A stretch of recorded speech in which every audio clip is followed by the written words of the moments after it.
You may have heard of the Cat Cafe, but soon there'll also be a space for dog lovers to mix their sips with their pets.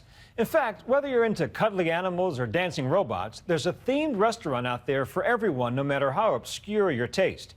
ABC's Cecilia Vega got an unforgettable introduction.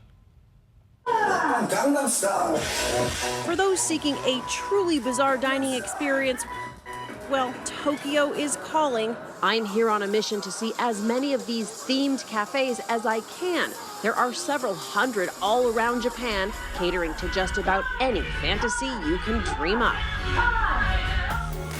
He's so cute. Would you pay for the privilege of sipping your latte in a room full of cuddly kittens?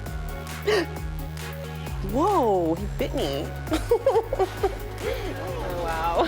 Or maybe sporting a pair of cat ears Very cute. in a cafe run by cute French maids is more your cup of tea. What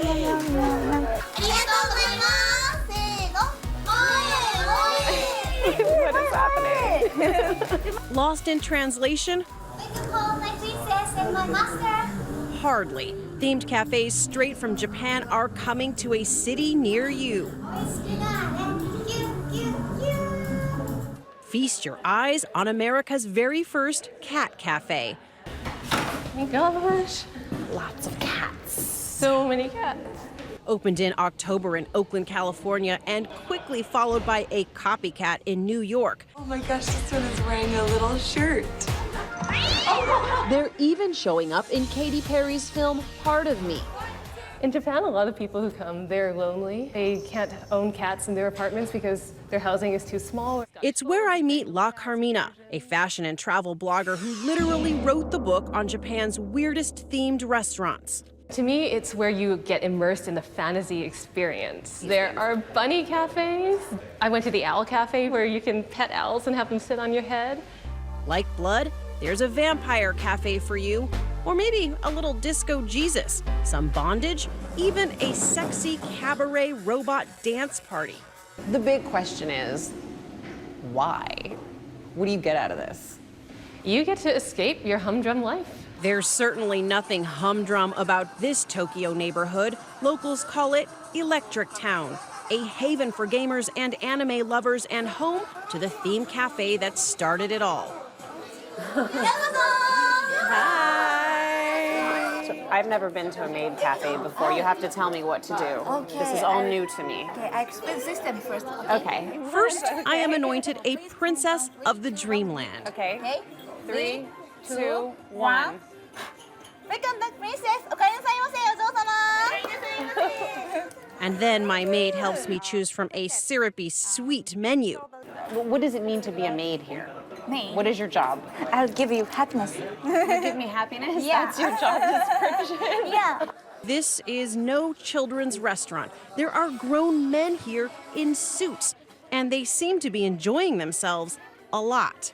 It's so highly linked to the anime and manga, meaning the cartoons and the comic books. You see these cute girls wearing these outfits, and the Maid Cafe is sort of the setting come to life.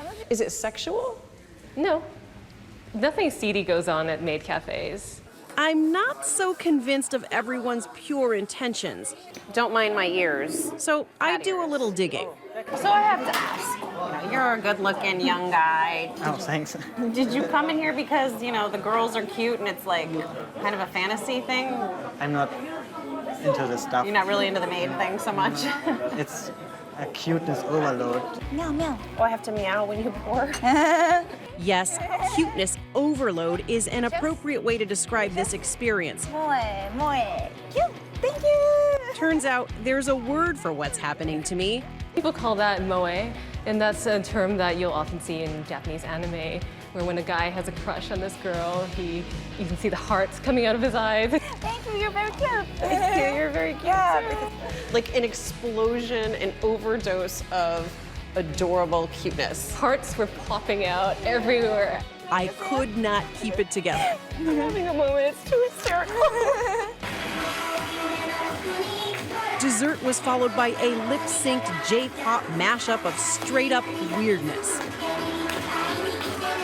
Memories I will forever cherish. 4 years. Oh, this is amazing. Yeah. Thank you. This is the best. But the night is young and my appetite not nearly satisfied. So I venture to a place appropriately called the Robot Restaurant. They say this is the weirdest show on earth. We'll find out. No one could have prepared me for the bounty of strange ahead. This frenetic, cacophonous soup of psychedelic cabaret, sci-fi, robot war would not be complete without Christmas bunny strippers, duh. The dinner, not so appetizing. But who cares? We get glow sticks. We went from a giant spider to a panda to a shark that I think just ate a man and had a mermaid on his back. I have no idea what we just saw, but it was sheer genius. The mind behind this brilliant creation, a former dancer turned robot queen. Can you show me how she works? Hi.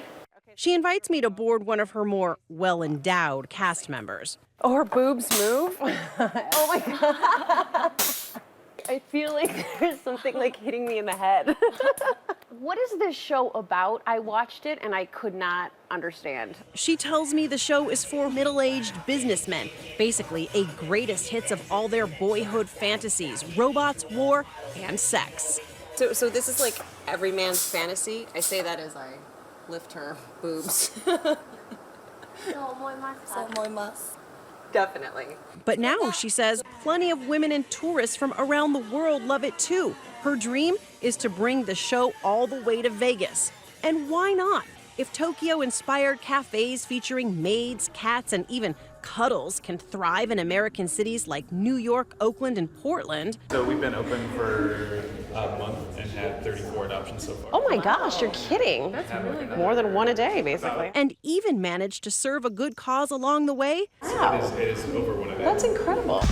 Maybe we are ready for the full-throttle wonder of Tokyo's weirdest themed dining escapes. Brace yourselves, America. I want to take this home as a souvenir. Honey, I'm bringing a robot home from Tokyo. Bye, Nightline. For Nightline, I'm Cecilia Vega on a Fembot in Tokyo.